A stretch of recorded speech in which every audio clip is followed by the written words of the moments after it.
लीजिए सुनिए मुंशी प्रेमचंद के लिखे कथा संग्रह मानसरोवर 3 की कहानी विनोद, मेरी यानी समीर गोस्वामी की आवाज में। विद्यालयों में विनोद की जितनी लीलाएं होती रहती हैं, वे यदि एकत्र की जा सकें तो मनोरंजन की बड़ी उत्तम सामग्री हाथ आवे। वहां अधिकांश छात्र जीवन की चिंताओं से मुक्त रहते हैं, कितने ही तो परीक्षाओं की चिंता से भी बरी रहते हैं। वहां मटर गश्त करने, गप्पे उड़ाने और हंसी मजाक करने के सिवा उन्हें कोई और काम नहीं रहता। उनका क्रियाशील उत्साह कभी विद्यालय के नाट्य मंच पर प्रकट होता है, कभी विशेष उत्सवों के अवसर पर। उनका शेष समय अपने और मित्रों के मनोरंजन में व्यतीत होता है। वहां जहां किसी महाशय ने किसी विभाग में विशेष उत्साह दिखाया, क्रिकेट, हॉकी, फुटबॉल को छोड़कर, और वो विनोद का लक्ष्य बना। अगर कोई महाशय बड़े धर्मनिष्ठ हैं, संध्या और हवन में तत्पर रहते हैं, बिला नागा नमाज़ें अदा करते हैं, तो उन्हें हास्य का लक्ष्य बनने में देर नहीं लगती। अगर किसी को पुस्तकों से प्रेम है, कोई परीक्षा के लिए बड़े उत्साह से तैयारियां करता है, तो समझ लीजिए कि उसकी मिट्टी खराब करने के लिए कहीं न कहीं अवश्य षड्यंत्र रचा जा रहा है। सारांश ये है कि वहां निर्द्वंद, निरीह, खुले दिल आदमियों के लिए कोई बाधा नहीं, उनसे किसी को शिकायत नहीं होती। लेकिन मुल्लाओं और पंडितों की बड़ी दुर्गति होती है। महाशय चक्रधर इलाहाबाद के एक सुविख्यात विद्यालय के छात्र थे। एमए क्लास में दर्शन का अध्ययन करते थे, किंतु जैसा विद्वजनों का स्वभाव होता है, हंसी दिल लगी से कोसों दूर भागते थे। जातीयता के गर्व में चूर रहते थे। हिंदू आचार विचार की सरलता और पवित्रता पर मुग्ध थे। उन्हें नेक टाई, कॉलर, बास्कट आदि वस्त्रों से घृणा थी। सीधा सादा मोटा कुर्ता और चमरौधे जूते पहनते। प्रातःकाल नियमित रूप से संध्या हवन करके मस्तक पर चंदन का तिलक भी लगाया करते थे। ब्रह्मचर्य के सिद्धांतों के अनुसार सिर घुटाते थे, किंतु लंबी चोटी रख छोड़ी थी। उनका कथन था कि चोटी रखने में प्राचीन आर्य ऋषियों ने अपनी सर्वज्ञता का प्रचंड परिचय दिया है। चोटी के द्वारा शरीर की अनावश्यक उष्णता बाहर निकल जाती और विद्युत प्रवाह शरीर में प्रविष्ट होता है। इतना ही नहीं, शिखा को ऋषियों ने हिंदू जातीयता का मुख्य लक्षण घोषित किया है। भोजन सदैव अपने हाथ से बनाते थे, और वो भी सुपाच्य और सूक्ष्म। उनकी धारणा थी कि आहार का मनुष्य के नैतिक विकास पर विशेष प्रभाव पड़ता है। विजातीय वस्तुओं को हेय समझते थे, कभी क्रिकेट या हॉकी के पास न फटकते थे। पाश्चात्य सभ्यता के तो वो शत्रु ही थे। यहां तक कि अंग्रेजी लिखने बोलने में भी उन्हें संकोच होता था, जिसका परिणाम ये था कि उनकी अंग्रेजी बहुत कमजोर थी, और वो उसमें सीधा सा पत्र भी मुश्किल से लिख सकते थे। अगर उनको कोई व्यसन था तो पान खाने का। इसके गुणों का समर्थन और वैदिक ग्रंथों से उनकी परिपुष्टि करते थे। विद्यालय के खिलाड़ियों को इतना धैर्य कहाँ कि ऐसा शिकार देखें और उस पर निशाना न मारें। आपस में कानाफूसी होने लगी कि इस जंगली को सीधे रास्ते पर लाना चाहिए। कैसा पंडित बना फिरता है, किसी को कुछ समझता ही नहीं, अपने सिवा सभी को जातीय भाव से हीन समझता है। इसकी ऐसी मिट्टी पलीत करो कि सारा पाखंड भूल जाए। संयोग से अवसर भी अच्छा मिल गया। कॉलेज खुलने के थोड़े ही दिनों बाद एक एंग्लो इंडियन रमणी दर्शन क्लास में सम्मिलित हुई। वो कवि कल्पित सभी उपमाओं का आगार थी।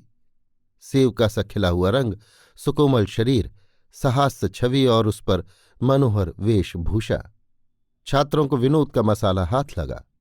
लोग इतिहास और भाषा छोड़ छोड़कर दर्शन की कक्षा में प्रविष्ट होने लगे। सबकी आंखें उसी चंद्रमुखी की ओर चकोर की नाई लगी रहती थी। सब उसके कृपा कटाक्ष के अभिलाषी थे। सभी उसकी मधुर वाणी सुनने के लिए लालायत थे। किंतु प्रकृति का जैसा नियम है, आचारशील हृदयों पर प्रेम का जादू जब चल जाता है तब वारा न्यारा करके ही छोड़ता है। और लोग तो आंखें ही सेकने में मग्न रहा करते थे, किंतु पंडित चक्रधर प्रेम वेदना से विकल और सत्य अनुराग से उन्मत्त हो उठे। रमणी के मुख की ओर ताकते भी झेंपते थे कि कहीं किसी की निगाह पड़ जाए तो इस तिलक और शिखा पर फबतियां उड़ने लगें। जब अवसर पाते तो अत्यंत विनम्र, सचेष्ट, आतुर और अनुरक्त नेत्रों से देख लेते, किंतु आंखें चुराए हुए और सिर झुकाए हुए कि कहीं अपना पर्दा न खुल जाए, दीवारों के कानों को खबर न हो जाए। मगर दाई से पेट कहाँ छिप सकता है। ताड़ने वाले ताड़ ही गए। यारों ने पंडित जी की मोहब्बत की निगाह पहचान ही ली। मुंह मांगी मुराद पाई। बाँछें खिल गईं। दो महाशयों ने उनसे घनिष्ठता बढ़ानी शुरू कर दी। मैत्री को संगठित करने लगे। जब समझ गए कि इन पर हमारा विश्वास जम गया, शिकार पर वार करने का अवसर आ गया, तो एक रोज दोनों ने बैठकर लेडियों की शैली में पंडित जी के नाम एक पत्र लिखा। माय डियर चक्रधर, बहुत दिनों से विचार कर रही हूं कि आपको पत्र लिखूं, मगर इस भय से कि बिना परिचय के ऐसा साहस करना अनुचित होगा, अब तक जब्त करती रही, पर अब नहीं रहा जाता। आपने मुझ पर न जाने क्या जादू कर दिया है कि एक क्षण के लिए भी आपकी सूरत आंखों से नहीं उतरती। आपकी सौम्य मूर्ति, प्रतिभाशाली मस्तक और साधारण पहनावा सदैव आंखों के सामने फिरा करता है। मुझे स्वभावतः आडंबर से घृणा है, पर यहां सभी को कृत्रिमता के रंग में डूबा पाती हूं। जिसे देखिए मेरे प्रेम में अनुरक्त है, पर मैं उन प्रेमियों के मनोभावों से परिचित हूं। वे सब के सब लंपट और शोधे हैं। केवल आप एक ऐसे सज्जन हैं जिनके हृदय में मुझे सद्भाव और सदनुराग की झलक देख पड़ती है। बार बार उत्कंठा होती है कि आपसे कुछ बातें करती, मगर आप मुझसे इतनी दूर बैठते हैं कि वार्तालाप का सुअवसर नहीं प्राप्त होता। ईश्वर के लिए कल से आप मेरे समीप ही बैठा कीजिए, और कुछ न सही तो आपके सामीप्य ही से मेरी आत्मा तृप्त होती रहेगी। इस पत्र को पढ़कर फाड़ डालिएगा और इसका उत्तर लिखकर पुस्तकालय में तीसरी अलमारी के नीचे रख दीजिएगा। आपकी लूसी। ये पत्र डाक में डाल दिया गया और लोग उत्सुक नेत्रों से देखने लगे कि इसका क्या असर होता है। उन्हें बहुत लंबा इंतजार न करना पड़ा। दूसरे दिन कॉलेज में आकर पंडित जी को लूसी के सन्निकट बैठने की फिक्र हुई। वे दोनों महाशय, जिन्होंने उनसे आत्मीयता बढ़ा रखी थी, लूसी के निकट बैठा करते थे। एक का नाम था नईम और दूसरे का गिरिधर सहाय। चक्रधर ने जाकर गिरिधर से कहा, यार तुम मेरी जगह जा बैठो, मुझे यहां बैठने दो। नईम, क्यों, आपको हसद होता है क्या? चक्रधर, हसद वसद की बात नहीं, वहां प्रोफेसर साहब का लेक्चर सुनाई नहीं देता, मैं कानों का जरा भारी हूं। गिरिधर, पहले तो आपको ये बीमारी ना थी, ये रोग कब से उत्पन्न हो गया? नहीं, और फिर प्रोफेसर साहब तो यहां से और भी दूर हो जाएंगे जी। चक्रधर, दूर हो जाएंगी तो क्या, यहां अच्छा रहेगा। मुझे कभी कभी झपकियां आ जाती हैं, सामने डर लगा रहता है कि कहीं उनकी निगाह न पड़ जाए। गिरिधर, आपको तो झपकियां ही आती है ना, यहां तो वही घंटा सोने का है, पूरी एक नींद लेता हूं। फिर? नहीं, तुम भी अजीब आदमी हो, जब दोस्त होकर एक बात कहते हैं तो उसको मानने में तुम्हें क्या ऐतराज? चुपके से दूसरी जगह जा बैठो। गिरिधर, अच्छी बात है, छोड़े देता हूं, किंतु ये समझ लीजिएगा कि ये कोई साधारण त्याग नहीं है। मैं अपने ऊपर बहुत जब्र कर रहा हूं, कोई दूसरा ₹1,00,000 भी देता तो जगह न छोड़ता। नहीं, अरे भाई, ये जन्नत है, जन्नत, लेकिन दोस्त की खातिर भी तो है कोई चीज। चक्रधर ने कृतज्ञतापूर्ण दृष्टि से देखा और वहां जाकर बैठ गए। थोड़ी देर के बाद लूसी भी अपनी जगह पर आ बैठी। अब पंडित जी बार बार उसकी ओर सापेक्ष भाव से ताकते हैं कि वो कुछ बातचीत करे, और वो प्रोफेसर का भाषण सुनने में तन्मय हो रही है। आपने समझा शायद लज्जावश नहीं बोलती। लज्जाशीलता रमणियों का सबसे सुंदर भूषण भी तो है। उसके डेस्क की ओर मुंह फेर फेर कर ताकने लगे। उसे इनके पान चबाने से शायद घृणा होती थी, बार बार मुंह दूसरी ओर फेर लेती थी, किंतु पंडित जी इतने सूक्ष्मदर्शी, इतने कुशाग्र बुद्धि न थे, इतने प्रसन्न थे मानो 7वें आसमान पर हैं।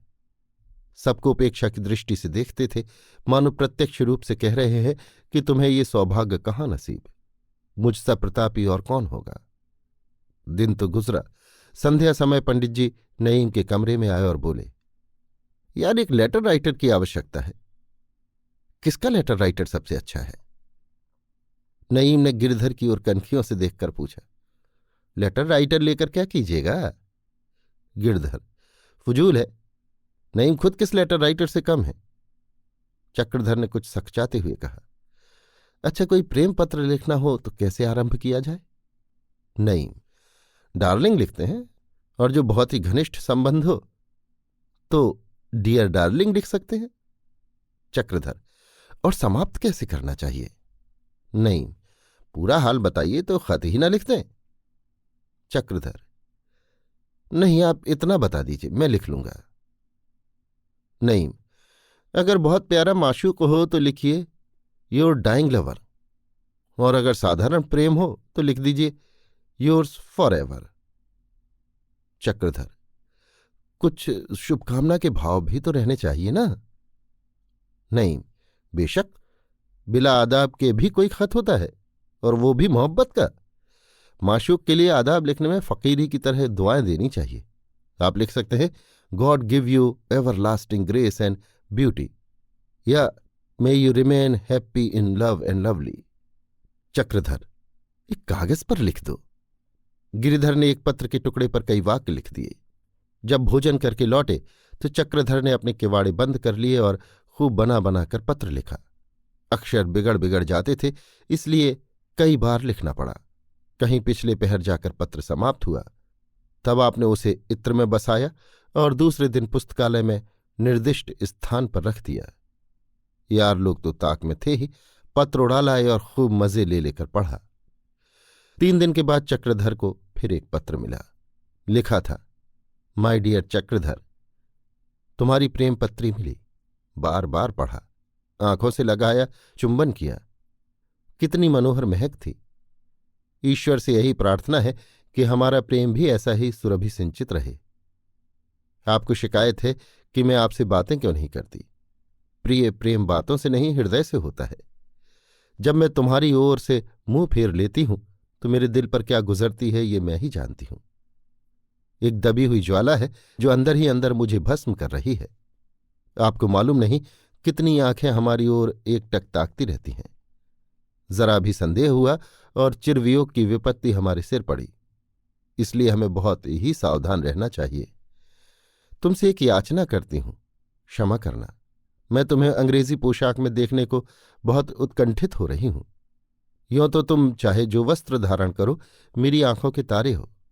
विशेषकर तुम्हारा सादा कुर्ता मुझे बहुत ही सुंदर मालूम होता है।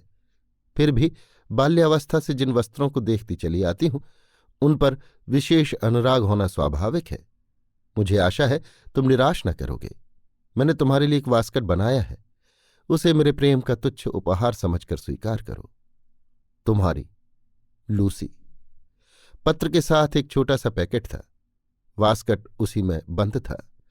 यारों ने आपस में चंदा करके बड़ी उदारता से इसका मूलधन एकत्र किया था। उस पर सेंट% से भी अधिक लाभ होने की संभावना थी। पंडित चक्रधर उक्त उपहार और पत्र पाकर इतने प्रसन्न हुए जिसका ठिकाना नहीं। उसे लेकर सारे छात्रावास में चक्कर लगाए आए। मित्रवृंद देखते थे, उनकी काट छांट की सराहना करते थे, तारीफों के पुल बांधते थे, उसके मूल्य का अतिशयोक्तिपूर्ण अनुमान करते थे। कोई कहता था ये सीधे पेरिस से सिलकर आया है, इस मुल्क में ऐसे कारीगर कहाँ। अगर कोई इसके टक्कर का वास्कट सिलवा दे तो 100 रुपये की बाजी बदता हूं। पर वास्तव में उसके कपड़े का रंग इतना गहरा था कि कोई सुरुचि रखने वाला मनुष्य उसे पहनना पसंद न करता। चक्रधर को लोगों ने पूर्व मुख करके खड़ा किया और फिर शुभ मुहूर्त में वो वास्कट उन्हें पहनाया। आप फूले न समाते थे। कोई इधर से आकर कहता, भाई तुम तो बिल्कुल पहचाने नहीं जाते, चोला ही बदल दिया। अपने वक्त के यूसुफ हो। यार क्यों ना हो, तभी तो ये ठाठ है। मुखड़ा कैसा दमकने लगा, मानो तपाया हुआ कुंदन है। अजी एक वास्कट पर ये जौबन है, कहीं पूरा अंग्रेजी सूट पहन लो तो न जाने क्या गजब हो जाए। सारी में से लोटपोट हो जाए, गला छुड़ाना मुश्किल हो जाए। आखिर सलाह हुई कि उनके लिए एक अंग्रेजी सूट बनवाना चाहिए। इस कला के विशेषज्ञ उनके साथ गुट बांधकर सूट बनवाने चले। पंडित जी घर के संपन्न थे। एक अंग्रेजी दुकान से बहुमूल्य सूट लिया गया। रात को इसी उत्सव में गाना बजाना भी हुआ। दूसरे दिन 10 बजे लोगों ने पंडित जी को सूट पहनाया। आप अपनी उदासीनता दिखाने के लिए बोले, मुझे तो बिल्कुल अच्छा नहीं लगता। आप लोगों को न जाने क्यों ये कपड़े अच्छे लगते हैं। नहीं, जरा आईने में सूरत तो देखिए तो मालूम हो, खासे शहजादे मालूम पड़ते हैं। तुम्हारे हुस्न पर मुझे तो रश्क है। खुदा ने तो आपको ऐसी सूरत दी और उसे आप मोटे कपड़ों में छिपाए हुए थे। चक्रधर को नेकटाई बांधने का ज्ञान न था। बोले, भाई इसे तो ठीक कर दो। गिरधर सहाय ने नेकटाई इतनी कसकर बांधी कि पंडित जी को सांस लेना मुश्किल हो गया। बोले, यार बहुत तंग है। गिरिधर, इसका फैशन ही ये है, हम क्या करें, ढीली टाई ऐब में दाखिल है। नहीं, इन्होंने तो फिर भी बहुत ढीली रखी है, मैं तो और भी कसकर बांधता हूं। चक्रधर, हाजी यहां तो दम घुट रहा है। नहीं, और टाई की मंशा ही क्या है, इसीलिए तो बांधी जाती है कि आदमी बहुत जोर जोर से सांस न ले सके। चक्रधर के प्राण संकट में थे, आंखें लाल हो रही थीं, चेहरा भी सुर्ख हो गया था, मगर टाई को ढीला करने की हिम्मत न पड़ती थी। इस सज धज से आप कॉलेज चले तो मित्रों का एक गोल सम्मान का भाव दिखाता आपके पीछे पीछे चला, मानो बारातियों का समूह है, एक दूसरे की तरफ ताकता और रूमाल मुंह में देकर हंसता था। मगर पंडित जी को क्या खबर, वो तो अपनी धुन में मस्त थे। अकड़ अकड़ कर चलते हुए आकर क्लास में बैठ गए। थोड़ी देर के बाद लूसी भी आई। पंडित का ये वेश देखा तो चकित हो गई। उसके अधरों पर मुस्कान की एक अपूर्व रेखा अंकित हो गई। पंडित जी ने समझा ये उसके उल्लास का चिन्ह है। बार बार मुस्कुराकर उसकी ओर ताकने और रहस्यपूर्ण भाव से देखने लगे, किंतु वो लेश मात्र भी ध्यान न देती थी। पंडित जी की जीवनचर्या, धर्मोत्साह और जातीय प्रेम में बड़े वेग से परिवर्तन होने लगे। सबसे पहले शिखा पर छुरा फिरा, अंग्रेजी फैशन के बाल कटवाए गए। लोगों ने कहा, ये क्या महाशय, आप तो फरमाते थे कि शिखा द्वारा विद्युत प्रवाह शरीर में प्रवेश करता है, अब वो किस मार्ग से जाएगा। पंडित जी ने दार्शनिक भाव से मुस्कुराकर कहा, मैं तुम लोगों को उल्लू बनाता था, क्या मैं इतना भी नहीं जानता कि ये सब पाखंड है। मुझे अंतःकरण से इस पर विश्वास ही कब था, आप लोगों को चकमा देना चाहता था। नहीं वल्लाह, आप तो एक ही झांसेबाज निकले। हम लोग आपको बछिया के ताऊ ही समझते थे, मगर आप तो आठों गांठ को मैत निकले। चक्रधर, देखता था कि लोग कहते क्या हैं। शिखा के साथ साथ संध्या और हवन की भी इतिश्री हो गई। हवन कुंड कमरे में चारपाई के नीचे फेंक दिया गया। कुछ दिनों के बाद सिगरेट के जले हुए टुकड़े रखने का काम देने लगा।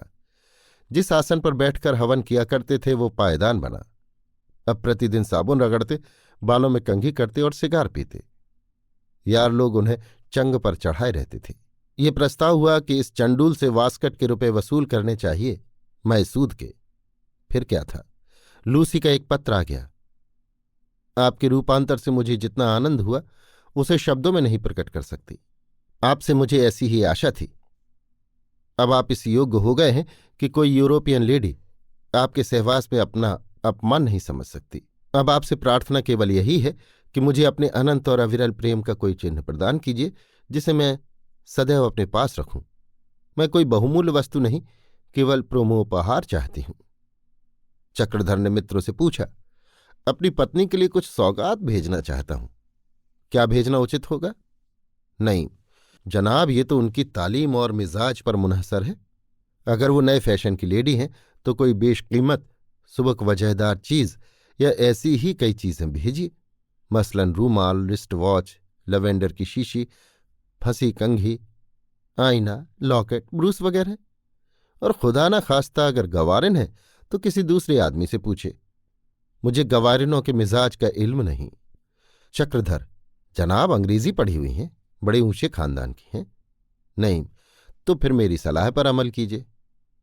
संध्या समय मित्रगण चक्रधर के साथ बाजार गए और ढेर की ढेर चीजें बटोर लाए। सब की सब ऊंचे दर्जे की। कोई 75 रुपये खर्च हुए, मगर पंडित जी ने उफ तक न की। हंसते हुए रुपए निकाले। लौटते वक्त नईम ने कहा, अफसोस हमें ऐसी खुशमिजाज बीवी न मिली। गिरधर, जहर खा लो, जहर। नहीं भाई, दोस्ती के माने तो यही हैं कि एक बार हमें भी उनकी जियारत हो। क्यों पंडित जी, आप इसमें कोई हरज समझते हैं? चक्रधर, माता पिता न होते तो कोई हरज न था। अभी तो मैं उन्हीं का मोहताज हूं, इतनी स्वतंत्रता क्यों कर बरतूं? नहीं खैर, खुदा उन्हें जल्द दुनिया से नजात दे। रातों रात पैकेट बना और प्रातःकाल पंडित जी उसे ले जाकर लाइब्रेरी में रख आए। लाइब्रेरी सवेरे ही खुल जाती थी, कोई अड़चन न हुई। उन्होंने इधर मुंह फेरा, उधर यारों ने माल उड़ाया और चंपत हुए। नईम के कमरे में चंदे के हिसाब से हिस्सा बांट हुआ। किसी ने घड़ी पाई, किसी ने रूमाल, किसी ने कुछ। 1-1 रुपए के बदले 5-5 रुपए हाथ लगे। प्रेमी जन का धैर्य अपार होता है। निराशा पर निराशा होती है, पर धैर्य हाथ से नहीं छूटता। पंडित जी बेचारे विपुल धन व्यय करने के पश्चात भी प्रेमिका से संभाषण का सौभाग्य प्राप्त न कर सके। प्रेमिका भी विचित्र थी, जो पत्रों में मिश्री की डली घोल देती, मगर प्रत्यक्ष में दृष्टिपात भी न करती थी। बेचारे बहुत चाहते थे कि स्वयं ही अग्रसर हों, पर हिम्मत न पड़ती थी। विकट समस्या थी, किंतु इससे भी वो निराश न थे। हवन संध्या तो छोड़ ही बैठे थे, नए फैशन के बाल कटे ही चुके थे, अब बहुधा अंग्रेजी ही बोलते, यद्यपि वो अशुद्ध और भ्रष्ट होती थी। रात को अंग्रेजी मुहावरों की किताब लेकर पाठ की भांति रटते। नीचे के दर्जों में बेचारे ने इतने श्रम से कभी पाठ न याद किया था। उन्हीं रटे हुए मुहावरों को मौके बेमौके काम में लाते। 2-4 बार लूसी के सामने भी अंग्रेजी बघारने लगे, जिससे उनकी योग्यता का पर्दा और भी खुल गया। किंतु दुष्टों को अब भी उन पर दया न आई। एक दिन चक्रधर के पास लूसी का पत्र पहुंचा, जिसमें बहुत अनुनय विनय के बाद ये इच्छा प्रकट की गई थी कि मैं आपको अंग्रेजी खेल खेलते देखना चाहती हूं। मैंने आपको कभी फुटबॉल या हॉकी खेलते नहीं देखा। अंग्रेजी जेंटलमैन के लिए हॉकी, क्रिकेट आदि में सिद्धहस्त होना परमावश्यक है। मुझे आशा है आप मेरी ये तुच्छ याचना स्वीकार करेंगे। अंग्रेजी वेशभूषा में, बोलचाल में, आचार व्यवहार में कॉलेज में आपका कोई प्रतियोगी नहीं रहा। मैं चाहती हूं कि खेल के मैदान में भी आपकी सर्वश्रेष्ठता सिद्ध हो जाए। कदाचित कभी आपको मेरे साथ लेडियों के सम्मुख खेलना पड़े, तो उस समय आपकी और आपसे ज्यादा मेरी हेठी होगी। इसलिए टेनिस अवश्य खेलिए। 10 बजे पंडित जी को ये पत्र मिला। दोपहर को ज्यों ही विश्राम की घंटी बजी कि आपने नईम से जाकर कहा, यार जरा फुटबॉल निकाल दो। नईम फुटबॉल के कप्तान भी थे। मुस्कुराकर बोले, खैर तो है, इस दोपहर में फुटबॉल लेकर क्या कीजिएगा? आप तो कभी मैदान की तरफ झांकते भी नहीं। आज इस जलती वलती धूप में फुटबॉल खेलने की धुन क्यों सवार है? चक्रधर, आपको इससे क्या मतलब? आप गेंद निकाल दीजिए, मैं गेंद में भी आप लोगों को नीचा दिखाऊंगा। नहीं जनाब, कहीं चोट चपेट आ जाएगी, मुफ्त में परेशान होइएगा। हमारे ही सिर मरहम पट्टी का बोझ पड़ेगा। खुदा के लिए इस वक्त रहने दीजिए। चक्रधर, आखिर चोट तो मुझे लगेगी, आपका इसमें क्या नुकसान होता है? आपको जरा सा गेंद निकाल देने में इतनी आपत्ति क्यों है? नईम ने गेंद निकाल दिया और पंडित जी उसी जलती हुई दोपहर में अभ्यास करने लगे। बार बार गिरते थे, बार बार तालियां पड़ती थी, मगर वो अपनी धुन में ऐसे मस्त थे कि उसकी कुछ परवाह ही न करते थे। इसी बीच में आपने लूसी को आते देख लिया और भी फूल गए। बार बार पैर चलाते थे, मगर निशाना खाली जाता था। पैर पड़ते भी थे तो गेंद पर कुछ असर न होता था, और लोग आकर गेंद को एक ठोकर में आसमान तक पहुंचा देते। तो आप कहते मैं जोर से मारूं तो इससे भी ऊपर जाए, लेकिन फायदा क्या? लूसी 2-3 मिनट तक खड़ी उनकी बौखलाहट पर हंसती रही। आखिर नईम से बोली, वेल नईम, इस पंडित को क्या हो गया है? रोज एक ना एक सॉन्ग भरा करता है। इसके दिमाग में खलल तो नहीं पड़ गया? नहीं, मालूम तो कुछ ऐसा ही होता है। शाम को सब लोग छात्रालय में आए तो मित्रों ने जाकर पंडित जी को बधाई दी। यार हो बड़े खुशनसीब, हम लोग फुटबॉल को कॉलेज की चोटी तक पहुंचाते रहे, मगर किसी ने तारीफ न की। तुम्हारे खेल की सबने तारीफ की, खासकर लूसी ने। वो तो कहती थी जिस ढंग से ये खेलते हैं उस ढंग से मैंने बहुत कम हिंदुस्तानियों को खेलते देखा है।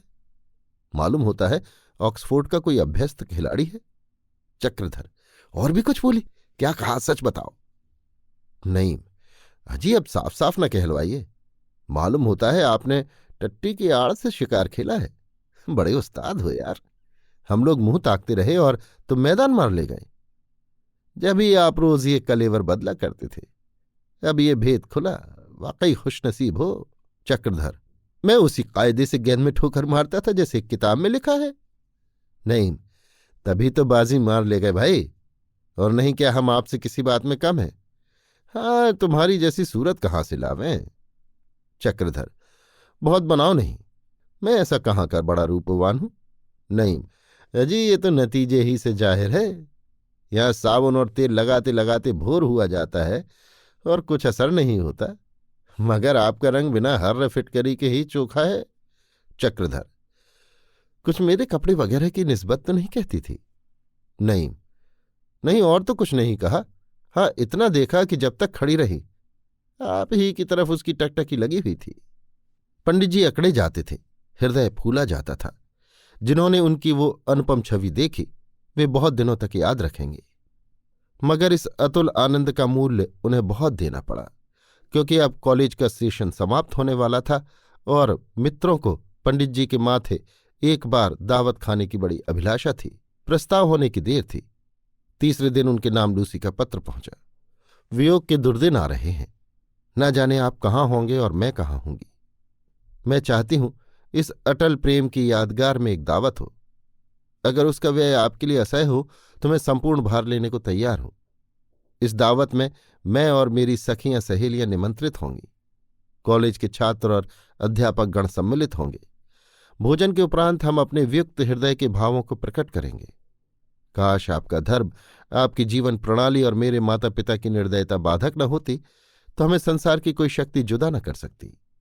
चक्रधर ये पत्र पाते ही बौखला उठे। मित्रों से कहा, भाई चलते चलते एक बार सहभोज तो हो जाए, फिर न जाने कौन कहाँ होगा। मिस लूसी को भी बुलाया जाए। यद्यपि पंडित जी के पास इस समय रुपए न थे। घर वाले उनकी फिजूल खर्ची की कई बार शिकायत कर चुके थे, मगर पंडित जी का आत्माभिमान ये कम मानता था कि प्रीत भोज का भार लूसी पर रखा जाए। वो तो अपने प्राण तक उस पर वार चुके थे। न जाने क्या क्या बहाने बनाकर ससुराल से रुपए मंगवाए और बड़े समारोह से दावत की तैयारियां होने लगीं। कार्ड छपवाए गए। भोजन परोसने वालों के लिए नई वर्दियां बनवाई गईं। अंग्रेजी और हिंदुस्तानी दोनों ही प्रकार के व्यंजनों की व्यवस्था की गई। अंग्रेजी खाने के लिए रॉयल होटल से बातचीत की गई। इसमें बहुत सुविधा थी। यद्यपि चीज बहुत महंगी थी, लेकिन झंझट से नजात हो गई।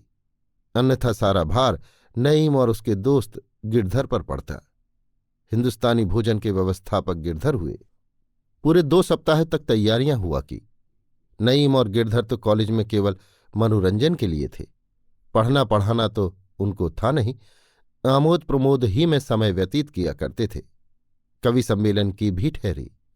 कविजनों के नाम बुलावे भेजे गए। सारांश ये कि बड़े पैमाने पर प्रीत भोज का प्रबंध किया गया और भोज हुआ भी विराट।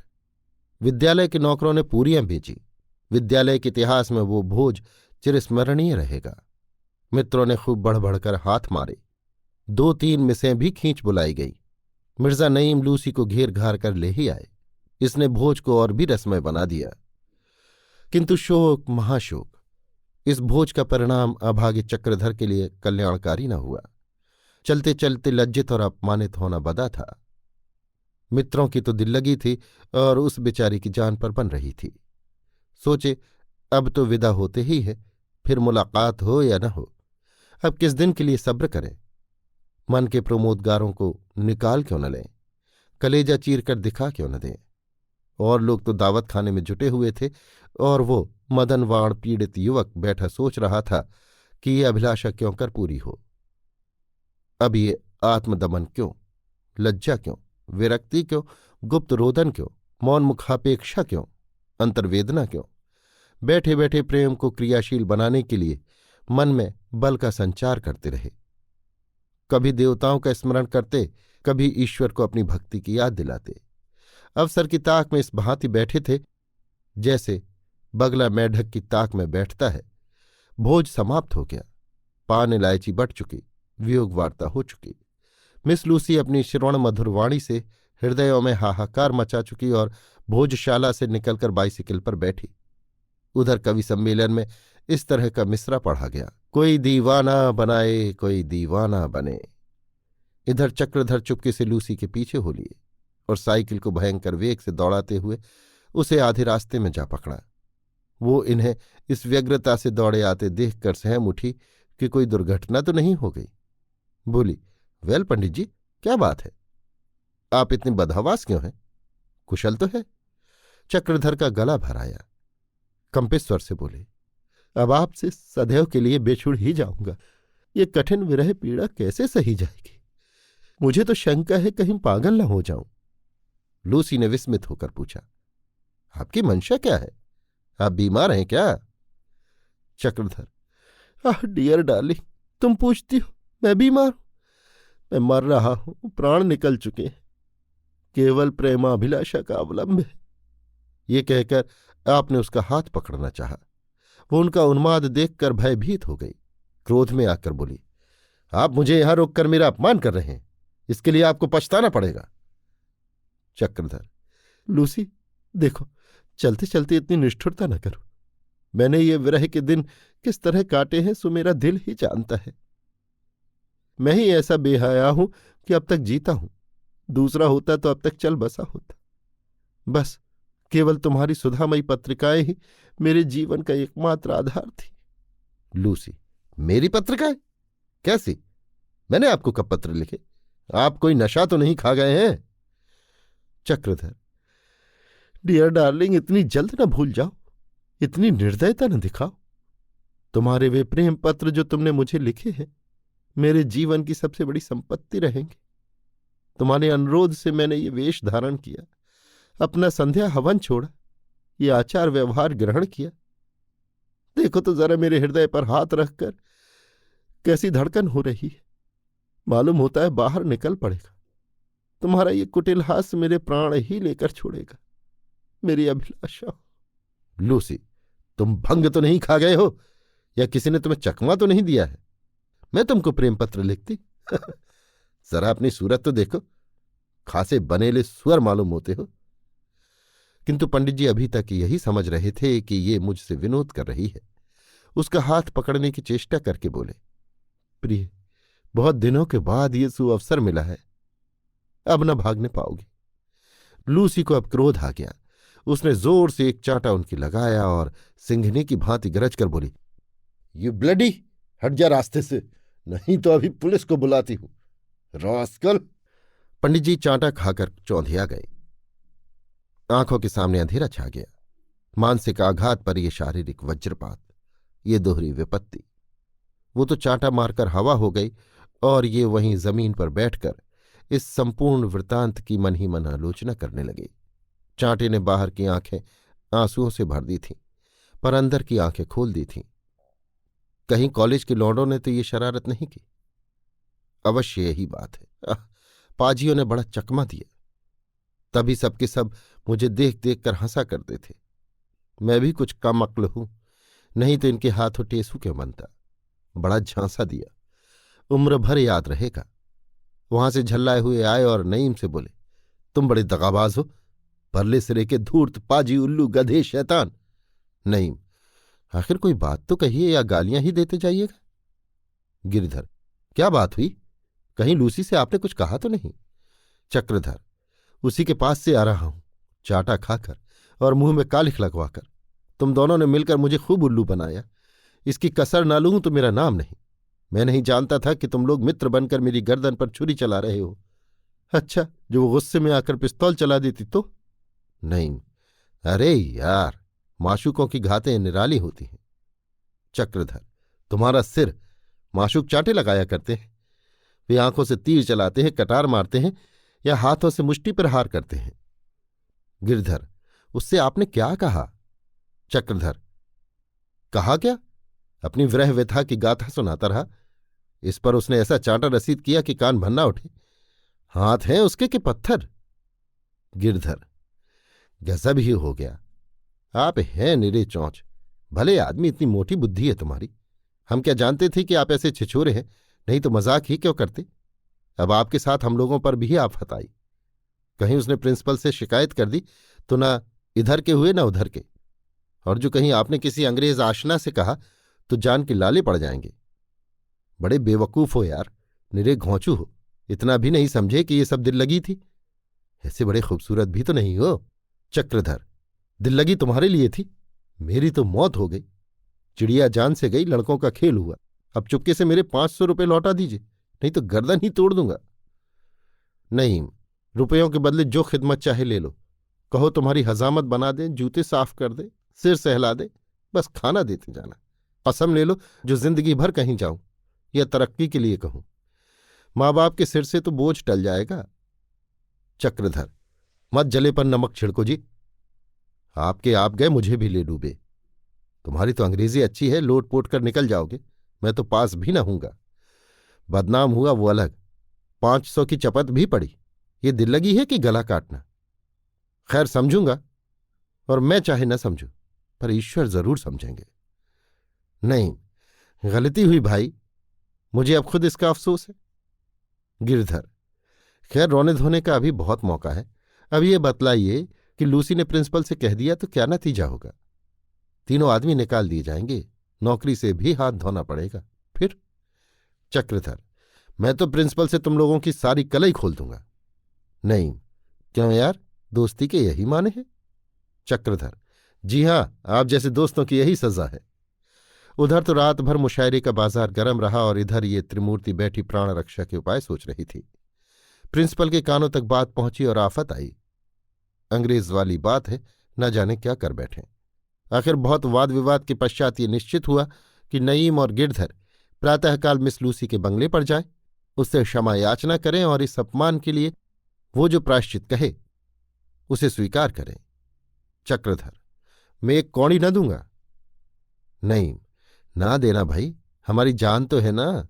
गिरधर, जान लेकर वो चाटेगी? पहले रुपयों की फिक्र कर लो, वो बिना रुपए लिए न मानेगी। नहीं भाई चक्रधर, खुदा के लिए इस वक्त दिल ना छोटा करो, नहीं तो हम तीनों की मिट्टी खराब होगी। जो कुछ हुआ उसे मुआफ करो, अब फिर ऐसी खता ना होगी। चक्रधर, यही ना होगा, निकाल दिया जाऊंगा, दुकान खोल लूंगा।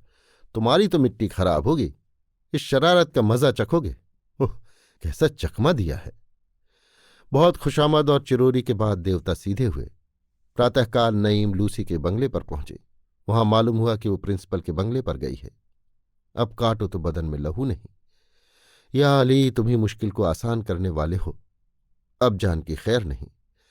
प्रिंसिपल ने सुना तो कच्चा ही खा जाएगा, नमक तक ना मांगेगा। इस कमबख्त पंडित की बदौलत अजाब में जान फंसी। इस बेहूदे को सूझी क्या? चला नाजनीन से इश्क जताने। बन बिलाव की सी तो आपकी सूरत है, और खप्त ये कि ये माहरू मुझ पर रीझ गई, हमें भी अपने साथ डुबोए देता है। कहीं लूसी से रास्ते में मुलाकात हो गई तो शायद आरजू मिन्नत करने से मान जाए, लेकिन जो वहां पहुंच चुकी है तो फिर कोई उम्मीद नहीं। वो फिर पैरगाड़ी पर बैठे और बेतहाशा प्रिंसिपल के बंगले की तरफ भागे। ऐसे तेज जा रहे थे मानो पीछे मौत आ रही है। जरा सी ठोकर लगती तो हड्डी पसली चूर चूर हो जाती। पर शोक, लूसी का कहीं पता नहीं। आधा रास्ता निकल गया और लूसी की गर्द तक न नजर आई। नैराश्य ने गति को मंद कर दिया। फिर हिम्मत करके चले। बंगले के द्वार पर भी मिल गई तो जान बच जाएगी। सहसा लूसी दिखाई दी। नईम ने पैरों को और भी तेज चलाना शुरू किया। वो प्रिंसिपल के बंगले के दरवाजे पर पहुंच चुकी थी। 1 सेकंड में वारा न्यारा होता था। नाव डूबती थी या पार जाती थी। हृदय उछल उछल कर कंठ तक आ रहा था। जोर से पुकारा, miss Turner, hello miss Turner, जरा ठहर जाओ। लूसी ने पीछे फिरकर देखा। नईम को पहचान कर ठहर गई और बोली, मुझसे उस पंडित की सिफारिश करने तो नहीं आए हो? मैं प्रिंसिपल से उसकी शिकायत करने जा रही हूं। नईम, तो पहले मुझे और गिरधर दोनों को गोली मार दो, फिर जाना। लूसी, बेहया लोगों पर गोली का असर नहीं होता, उसने मुझे बहुत इंसल्ट किया है। नईम, लूसी, तुम्हारे कसूरवार हम ही दोनों हैं। वो बेचारा पंडित तो हमारे हाथ का खिलौना था। सारी शरारत हम लोगों की थी, कसम तुम्हारे सिर की। Lucy, you naughty boy. नहीं, हम दोनों उसे दिल बेहुला का एक स्वांग बनाए हुए थे। इसकी हमें जरा भी खबर न थी कि वो तुम्हें छेड़ने लगेगा। हम तो समझते थे कि उसमें इतनी हिम्मत ही नहीं है। खुदा के लिए मुआफ करो, वरना हम तीनों का खून तुम्हारी गर्दन पर होगा। लूसी, खैर, तुम कहते हो तो प्रिंसिपल से ना कहूंगी, लेकिन शर्त यह है कि पंडित मेरे सामने 20 मरतबा कान पकड़कर उठे बैठे और मुझे कम से कम 200 रुपये तावान दे। नहीं लूसी, इतनी बेरहमी ना करो। ये समझो उस गरीब के दिल पर क्या गुजर रही होगी। काश तुम इतनी हसीन न होती। लूसी मुस्कुराकर बोली, खुशामद करना कोई तुमसे सीख ले। नहीं, तो अब वापस चलो। लूसी, मेरी दोनों शर्तें मंजूर करते हो ना? नहीं, तुम्हारी दूसरी शर्त तो हम सब मिलकर पूरी कर देंगे, लेकिन पहली शर्त सख्त है। बेचारा जहर खाकर मर जाएगा। हाँ, उसके एवज में मैं 50 दफा कान पकड़कर उठ बैठ सकता हूं। लूसी, तुम छटे हुए सौदे हो, तुम्हें शर्म कहा। मैं उसी को सजा देना चाहती हूं। बदमाश मेरा हाथ पकड़ना चाहता था। नईम, जरा भी रहम न करोगे? लूसी, नहीं, 100 बार नहीं। नईम लूसी को साथ लाए। पंडित के सामने दोनों शर्तें रखी गईं तो बेचारा बिलबिला उठा। लूसी के पैरों पर गिर पड़ा और सिसक सिसक कर रोने लगा। नईम और गिरधर भी अपने कुकृत्य पर लज्जित हुए। अंत में लूसी को दया आई, बोली, अच्छा, इन दोनों में से कोई एक शर्त मंजूर कर लो, मैं मुआफ कर दूंगी। लोगों को पूरा विश्वास था कि चक्रधर रुपए वाली ही शर्त स्वीकार करेंगे। लूसी के सामने वो कभी कान पकड़कर उठा बैठी न करेंगे। इसलिए जब चक्रधर ने कहा, मैं रुपए तो न दूंगा, हाँ 20 की जगह 40 बार उठा बैठी कर लूंगा, तो सब लोग चकित हो गए। नईम ने कहा, यार क्यों हम लोगों को जलील करते हो, रुपए क्यों नहीं दे देते? चक्रधर, रुपए बहुत खर्च कर चुका, अब इस चुड़ैल के लिए कानी कौड़ी तो खर्च करूंगा नहीं। 200 तो बहुत होते हैं। इसने समझा होगा चलकर मजे से 200 रुपये मार लाऊंगी और गुलछर्रे उड़ाऊंगी। ये ना होगा। अब तक रुपए खर्च करके अपनी हंसी कराई है, अब बिना खर्च किए हंसी कराऊंगा। मेरे पैरों में दर्द हो बला से, सब लोग हंसे बला से, पर इसकी मुट्ठी तो न गर्म होगी। ये कहकर चक्रधर ने कुर्ता उतार फेंका, धोती ऊपर चढ़ा ली और बरामदे से नीचे मैदान में उतरकर उठा बैठी करने लगे। मुखमंडल क्रोध से तमतमाया हुआ था, पर वो बैठ के लगाए जाते थे। मालूम होता था कोई पहलवान अपना कर्तव्य दिखा रहा है। पंडित ने अगर बुद्धिमत्ता का कभी परिचय दिया तो इसी अवसर पर। सब लोग खड़े थे, पर किसी के होठों पर हंसी न थी। सब लोग दिल में कटे जाते थे, यहां तक कि लूसी को भी सिर उठाने का साहस न होता था। सिर गड़ाए बैठी थी। शायद उसे खेद हो रहा था कि मैंने नाहक ये दंड योजना की। 20 बार उठते बैठते कितनी देर लगती है। पंडित जी ने खूब उच्च स्वर से गिन गिन कर 20 की संख्या पूरी की और गर्व से सिर उठाए अपने कमरे में चले गए। लूसी ने उन्हें अपमानित करना चाहा था, उल्टे उसी का अपमान हो गया। इस दुर्घटना के पश्चात 1 सप्ताह तक कॉलेज खुला रहा, किंतु पंडित जी को किसी ने हंसते नहीं देखा। वो विमन और विरक्त भाव से अपने कमरे में बैठे रहते थे। लूसी का नाम जबान पर आते ही झल्ला पड़ते थे। इस साल परीक्षा में पंडित जी फेल हो गए, पर इस कॉलेज में फिर न आए। शायद अलीगढ़ चले गए। अभी आप सुन रहे थे मुंशी प्रेमचंद के लिखे कथा संग्रह मानसरोवर 3 की कहानी विनोद, मेरी यानी समीर गोस्वामी की आवाज में।